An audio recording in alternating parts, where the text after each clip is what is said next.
দুনিয়ার 1% লোকের মধ্যে আসতে চান তো সিম্পল কথা 99% লোক যা করছে তার বিপরীত করুন। পৃথিবীর বেস্ট পারফর্মার দেখুন, টপ খিলাড়ি দেখুন, সেসব মানুষ 1% পাবেন। এই মানুষগুলি ক্রিয়েটর হয়, তাদের অরিজিনাল কিছু আছে। বাকি যে 99% লোক হয় তারা এদেরকে দেখে ইন্সপায়ার হয় এবং তাদের রাস্তায় এরা চলে। তো প্রশ্ন হলো এরকম হবেন কিভাবে, 1% ক্যাটাগরিতে আসবেন কিভাবে? তার আগে কথা বলবো সিক্স সেন্স। একটি মানুষের ইন্টেলিজেন্সের বর্ণনা তার সেন্স করার পাওয়ার দেখলে বুঝতে পারবেন। সব রেকর্ড ব্রেকাররা সেন্সের উপর খেলেছে, আর এটাই মানুষের শক্তি যেটা এর নেই। কম্পিউটার আমাদের থেকে বেশি মনে রাখতে পারে, মেহনত করতে পারে, ক্যালকুলেট করতে পারে, হিউম্যান ডেটার বেসের উপর আর্টিস্টিক ওয়ার্ক করতে পারে, কিন্তু সে সিক্স সেন্স বলা জিনিস করতে পারবে না, যেটা মানুষ করতে পারবে, যেটাতে ক্রিয়েটিভ ইমাজিনেশন চাই। আর এখন অনেক লোক বলবে যে ভাই হচ্ছে তো, কিন্তু সেটা পিওরলি বেসড ডেটার উপরে। এক্সাম্পল হিসাবে লিওনার্দো দা ভিঞ্চি এরোপ্লেনের ডায়াগ্রাম তার উৎপত্তি হওয়া 400 বছর আগে বানিয়েছিল। মানে এর আগে এরোপ্লেনের কোনো ডেটা ছিল না। তো এটাই হলো বিনা ডেটার সাথে খেলা। তো এখন রোবট চাই ডেটা, ও ডেটা প্রসেস করে, ও চিন্তা করে না, মানুষ চিন্তা করে। মানুষের থট হয় আর থটের ভাইব্রেশন হয়। আমাদের ওরা হয় এবং আমাদের হাঞ্চেস আছে, আমাদের ভিতরে কেমিক্যাল থাকে, হরমোন থাকে, আমরা কিছু ভালো লাগার জন্য করি। রোবট বেফাত কখনো পেন্টিং বানাবে না যে আমার মজা লাগছে, সে শুধু তখন করবে যখন তাকে অর্ডার দেওয়া হবে। আর এই সিক্স সেন্স সেই মানুষের মধ্যে আসবে যে 12th প্রিন্সিপাল মাস্টার করে রাখবে। বিনা এই 12th প্রিন্সিপাল মাস্টার করে আজ পর্যন্ত কেউ সিক্স সেন্স ডেভেলপ করতে পারেনি। এটা শুধু আমি বলছি না, এটা দুনিয়ার 500 ওয়েলথি অ্যান্ড সাকসেসফুল লোকের রিসার্চ বলছে, যেটা আপনি থিঙ্ক অ্যান্ড গো রয়েছে পড়ে থাকবেন। সিক্স সেন্স একটি মিডিয়াম যেকে আপনার ফাইনাইট মাইন্ড ও ইনফাইনাইট ইন্টেলিজেন্সের মাঝে কন্ট্যাক্ট তৈরি করার এমন একটা রাস্তা যা ভাবা যায় না। এই জন্য six sense mental and spiritual দুটোর মিক্সচার, যেটাতে মেডিটেশনেরও ভাগ আছে। এমন মানা হয় যে এটা প্রাপ্ত যে করে নেয় সে ইউনিভার্সাল মাইন্ডের সাথে সম্পর্ক করে নেয়। যদি আপনি জবস মুভি দেখে থাকেন তো স্টিভ জবসের মনে হয় যে তার আলাদা শক্তির সাথে কন্ট্যাক্ট হয়ে গেছে। এই জন্য সে ইন্ডিয়া সে মেডিটেশনকে মাস্টার করার জন্য, এবং তারপর ওয়েপেলে যেটা করেছে সেটা আপনি নিজে জানেন। এনার মৃত্যুর পর ওয়েপেল আজ তার তৈরি করা জিনিস রিপিট করে যাচ্ছে। তো পয়েন্ট হলো যখন আপনার সিক্স সেন্স ডেভেলপ হয়ে যায় তখন আপনাকে লোকের কথা শুনলে হবে না। লোক যদি বলে 1+1=5 হয় তো আপনি মেনে নিন। আমরা এটা শুনে থাকি না, লোক হার মানে না, পাগলের মতো পরিশ্রম করে দুনিয়ার কথা শুনে না। তার কারণ হলো তার যে সিক্স সেন্স আছে না সেটা তার ডেভেলপ হয়ে গেছে। এখন আছে মেন পয়েন্টে, 1% লোক কি করে, এদের কাছে এমন কি আছে? নাম্বার 1% লোকের চিন্তা অনেক ক্লিয়ার হয়। আমাদের যে মাইন্ড সেটা পেশের মতো, যদি সেটাকে হেলদি রাখতে হয় তো এক্সারসাইজের দরকার পড়ে। এক্সারসাইজের মানে আপনি ডেলি কিছু না কিছু শিখছেন, কিন্তু কলেজে স্কুলের সময় যখন পরীক্ষা আছে তখন আমরা এটাকে কাজে লাগাই। আর ঠিক এটা যখন আপনার লাইফে দরকার পড়ে তখন আপনি এটাকে কাজে লাগান। এই জন্য তখন আপনার জন্য মুশকিল হয়ে যায় দিমাগ চালানো, যখন অনেক বেশি জরুরি হয়। কারণ আমরা সরাসরি হেভি লোড উঠিয়ে ফেলছি। স্ট্রেট থিঙ্কিং সোজা এবং ক্লিয়ার চিন্তা প্রপার ট্রেনিং খুঁজে। যদি আপনি ট্রেনিং করে থাকেন তবে আপনি ক্লিয়ার চিন্তা করতে পারবেন।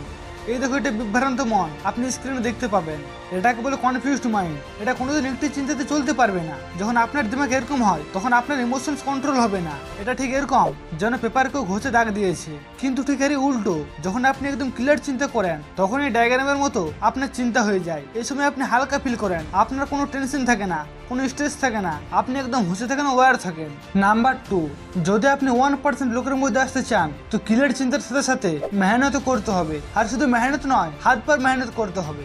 যখনই কোথাও হয় হার্ড ওয়ার্কে তখনই বিচারছে স্মার্ট ওয়ার্কে। মানে মেহনত কেন করব, আমরা তো স্মার্ট ওয়ার্কও করতে পারি। এর জবাব হলো ইলন মাস্ক এত স্মার্ট হওয়ার পরেও আজ এত মেহনত করে। কেন করে? কারণ স্মার্ট ওয়ার্ক একটি পদ্ধতি, না কি হার্ড ওয়ার্ক থেকে বাঁচার উপায়। লোক কথা বলে মেহনত গাধাও করে, মেহনত অটোবালাও করে, কেউ ধনী হয়ে গেছে, কিন্তু এই কথা শুধু শুনতে ভালো লাগে। আমি এটা বলবো মেহনত যখন সঠিক জায়গায় হয় তখন ওই মেহনত সঠিক, না কি এটা বলবো মেহনত একদমই ভুল। কোনো অন্টারপ্রেনিউর আছে, জিনিয়াস আছে, স্মার্ট আছে, কারো কাছে অনেক টাকা আছে, কিন্তু মেহনত তাদেরকেও করতে হবে। মেহনত থেকে কেউ বাঁচতে পারবে না। একটা সময়ের পর তাদেরকে বেশি মেহনত করতে হয়, অর্গানাইজ করতে হয়, ম্যানেজমেন্ট করতে হয়, ফিউচারিস্টিক সোচ রাখতে হয়, রিস্ক নিতে হয়। তো মেহনত থেকে আপনি ভাগতে পারবেন না, তাতে আপনি জিনিয়াস হন, স্মার্ট হন বা ওয়েলদি হন। একটা লাইন যেটা লাইফে প্রতিবার থাপ্পটের উপরে কাজ করে, সেটি হলো হার্ডওয়ার্ক বিটস ট্যালেন্ট। আপনি তাতে যত ট্যালেন্টেড হয়ে যান, জিত মেহনতেরই হবে। নাম্বার 3, আপনি যদি 1% ক্যাটাগরিতে আসতে চান তো আপনাকে মাস্টার মাইন্ড গ্রুপে থাকতে হবে। পাওয়ারফুল লোকের গ্রুপ বানাও। এখন আমার ফলোয়ার্স আছে, এখন আমার সাবস্ক্রাইবার আছে, আর এখন আমার কাছে একটি কাল্ট আছে, একটি এমন মাস্টার মাইন্ড গ্রুপ আছে যে আমরা এই আরেকজনের হেল্প করি। আমাদের সবারই বার্নিং ডিজায়ার আছে, আমাদের সবারই একই গোল, কিন্তু আমাদের মধ্যে কম্পিটিশন নেই। আমাদের মিশন কি, আমরা এই আরেকজনের হেল্প করি ওইখানে পৌঁছানোর জন্য। মনে রাখবেন 1% অ্যাচিভার যারা হয় তারা মাস্টার মাইন্ড গ্রুপের হয়। তো পয়েন্ট হলো কাল্টের লাভ কি, গ্রুপের ফায়দা কি, যা আপনাকে প্রথম থেকে শুরু করার দরকার নেই। কারণ আপনি এমন গ্রুপ আছেন যে যদি কেউ মেহনত করে নেয়, কেউ কুয়ো খুঁড়ে নেয়, তো আপনাকে আর সেই কুয়ো খুঁড়তে হবে না, আপনি তার কুয়ো থেকে পানি নিতে পারবেন। কারণ আপনি প্রতিটি জিনিস কি করে কেমন করে করার দরকার নেই। একটা সময়ের পর আপনাকে হুতে যেতে হবে নাকি হবে, মানে কেমন করে করবো এটা নয়, কে আমার জন্য করতে পারবে। গ্রুপে যে বন্ডিং এক আরেকজনের সাথে হয়ে যায়, তারপর যে মজা আসে, আপনি সাকসেস পাবেন, সবাই এনজয় করবে। আপনি ফেল হয়ে গেলেন, সবাই আপনার হেল্প করবে। আপনি যে কোনো অ্যাকশন নিতে পারবেন কোনো ভয় ছাড়া, কারণ আপনার কাছে একটি মাস্টারমাইন্ড গ্রুপ আছে। আপনি এক পা এগিয়ে চ্যালেঞ্জ নিতে পারবেন।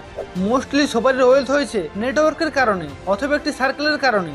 আর ওয়েলথ কি করে? ওয়েলথ আপনাকে ফ্রিডম দেয়। আপনার কাছে একটি ইনকাম আছে যেটা কোনোদিন যাবে না, আপনি কারো আন্ডারে থাকবেন না। আর ওয়েলথ আপনাকে জলদি বানাতে হবে, এই জন্য একাই মেহনত না করে গ্রুপে মেহনত করো।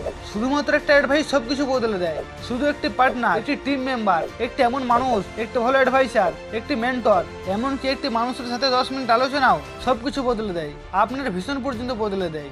নেক্সট পয়েন্ট, যে লোক 1% ক্যাটাগরিতে আছে তাদের দুটি মোড হয়। এক মগ মোড, যেকে আপনাকে তখন রাখতে হবে যখন দরকার পড়ে, যখন আপনাকে কাজ করতে হয়। আর একটা হলো নেটওয়ার্ক মোড, মানে দুনিয়াতে আসো, আবার কি দরকার সেটা বুঝো।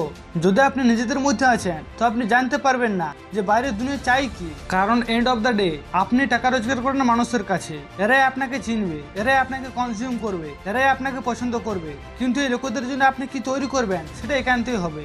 আপনাকে এই দুই মোড ব্যালেন্স করে রাখতে হবে। একান্তে কাজ করো, তারপর দুনিয়ায় চলে আসো। আপনাকে আপনার পেন্টিং মজনু ভাইয়ের মতো ভিতরে রাখলে চলবে না, যেটার বাহানা দেন যে খারাপ হয়ে যাবে। আপনাকে আপনার পেন্টিং দুনিয়াকে দেখাতে হবে, বিক্রি করতে হবে, মার্কেটিং করতে হবে। তো আপনি তৈরিও করুন আর বিক্রিও করুন। এবার আসে লাস্ট পয়েন্টে, নর্মাল হওয়া, ছোট করা, কম করা সব থেকে বেশি মুশকিল নাকি বড় করা। যে কোনো ফিল্ডে টপ অ্যাচিভার্স যারা হয় তাদের দেখবেন কোনো কোম্পানির এমপ্লয়ি বেশি মেহনত করে না তার ফাউন্ডার।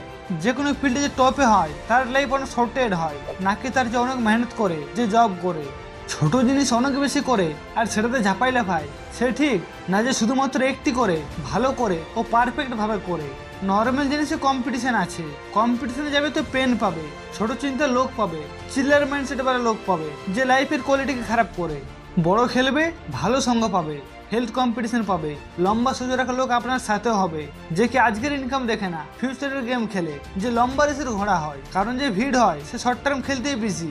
আপনি যদি 1% ক্যাটাগরিতে আসতে চান তাহলে আপনাকে ফিউচারের গেম খেলতেই হবে, বড় চিন্তা করতেই হবে। কারণ বড় চিন্তা না করলে টপ 1% আসতে পারবেন না। আর বড় চিন্তার জন্য প্রথমে আপনাকে মাইন্ডসেট চেঞ্জ করতে হবে।